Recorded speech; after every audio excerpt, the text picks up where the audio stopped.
Good morning everyone, I am Komal Yadav. Today we are going to discuss about the chapter number 7th of class 8 and today's topic is impact of biodiversity loss. यानी कि अगर जैसे कि आप लोगों ने कल जो पढ़ा था कि किस तरीके से बायोडाइवर्सिटी लॉस हो रही है, रीजंस पढ़ा था, आज हम लोग पढ़ेंगे उसका इम्पैक्ट कि सपोज लॉस हो गया तो हमारे लाइफ पे क्या इम्पैक्ट पड़ेगा। तो बहुत ही ज़्यादा बायोडाइवर्सिटी अगर लॉस होता है तो इम्पैक्ट पड़ेगा, बहुत ही सीरियस कॉन्सिक्वेंसेस देखने को मिल सकते हैं। ओके अगर हम बात करेंगे कि पर्टिकुलर स्पीसीज़ एक पर्टिकुलर जगह से वाइप आउट हो जाए यानी कि ख़त्म हो जाए तो हमारे लाइफ पर बहुत ही ज़्यादा इसका बैड इफ़ेक्ट देखने को मिलेगा।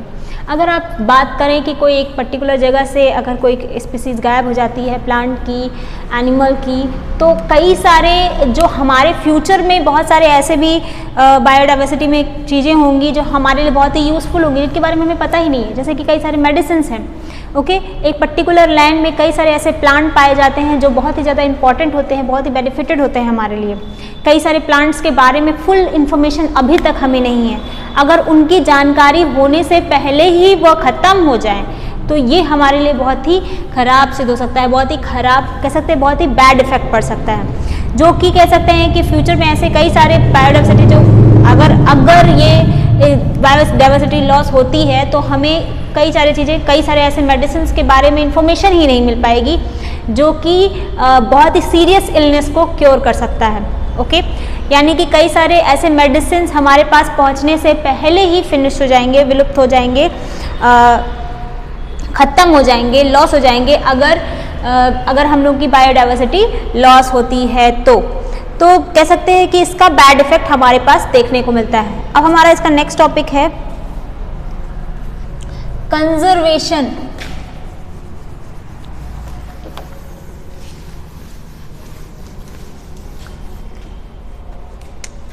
Conservation of biodiversity.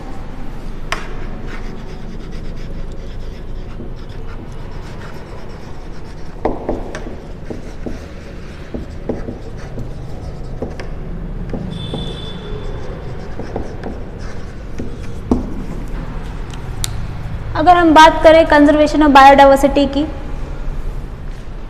इसका मतलब ये है कि बायोडाइवर्सिटी को सेव करना, बचाना, फॉरेस्ट को कंजर्व करना बहुत ही ज़्यादा ज़रूरी है क्योंकि हमें कई सारे इंफॉर्मेशन अभी तक उस फॉरेस्ट के नहीं मिल पाए हैं जो हमें मिलना चाहिए, जो हमारे लिए बहुत ही यूज़फुल है।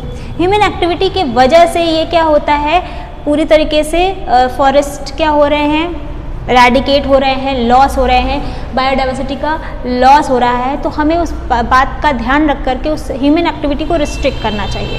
हमें क्या करना है, जो जिस जगह पे ह्यूमन एक्टिविटी की वजह से हमारा जो फॉरेस्ट है, हमारा जो बायोडाइवर्सिटी है वो लॉस हो रही है, उस ह्यूमन एक्टिविटीज़ को रिस्ट्रिक्ट करने की ज़रूरत है। बट ऐसा नहीं है कि सभी जगह पे ह्यूमन एक्टिविटी की वजह से जो बायोडाइवर्सिटी इफेक्ट होती है।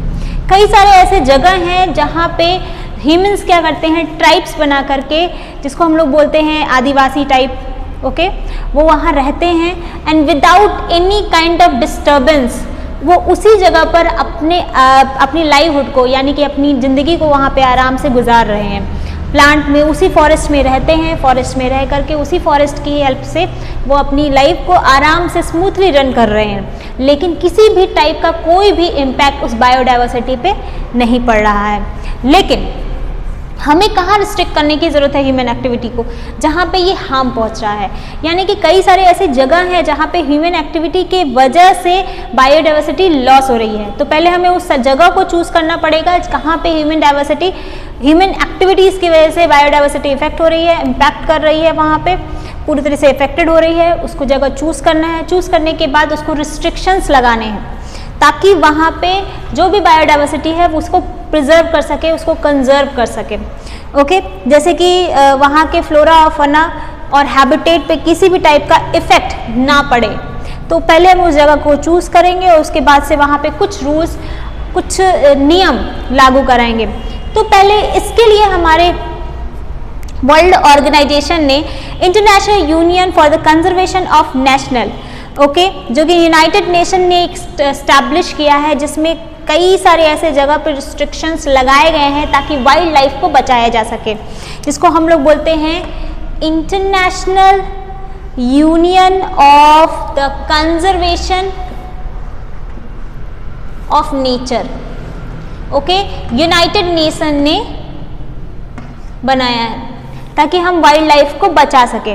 लेकिन हमें इसके लिए कौन कौन सी पॉलिसीज बनानी है, नेशनल पॉलिसीज बनाई गई है ताकि वहाँ पे कंजर्व कर सके, लेकिन वहाँ पे इम्प्लीमेंट अच्छे से हो रही है कि नहीं, इस बात का ध्यान रखना है कि स्पीसीज कोई भी प्लांट और एनिमल इस पर इफेक्ट ना हो, इस बात का ध्यान रख करके वहाँ पे ये सब चीज़ों के लिए पॉलिसीज बनाई गई है और उस पॉलिसीज को फॉलो करना है। लेकिन ये किस लिए बनाई गई है? मेन रीज़न ये था कि वहाँ पे कई सारे, उन्होंने देखा कि कई सारे प्लांट क्या है, बायोडाइवर्सिटी ह्यूमन एक्टिविटीज़ की वजह से ख़त्म हो रही थी, कुछ इंस्टिंक्ट हो गई, इंस्टिंक्ट मतलब विलुप्त हो गई, and some are in the endangered condition, यानी कि कुछ मरने के कगार पे थे, यानी कि विलुप्त होने के कगार पे थे। तो उस कंडीशन में ये ध्यान में रख करके कि कुछ उन्होंने ये पॉलिसीज़ बनाई ताकि हम लोग वाइल्ड लाइफ को बचाया जा सके। ओके, तो मेन 3 रीज़न अगर हम बात करें तो उन्होंने 3, पहले उसके जब बनाने के बाद उन्होंने 3 कैटेगरीज में डिवाइड किया कि कौन सा इंडेंजर्ड स्पीसीज़ है, कौन सा वल्नरेबल स्पीसीज़ है, कौन सा रेयर स्पीसीज़ है। पहले उन्होंने ग्रुप बनाया और उसके अकॉर्डिंगली पॉलिसीज़ इम्प्लीमेंट की।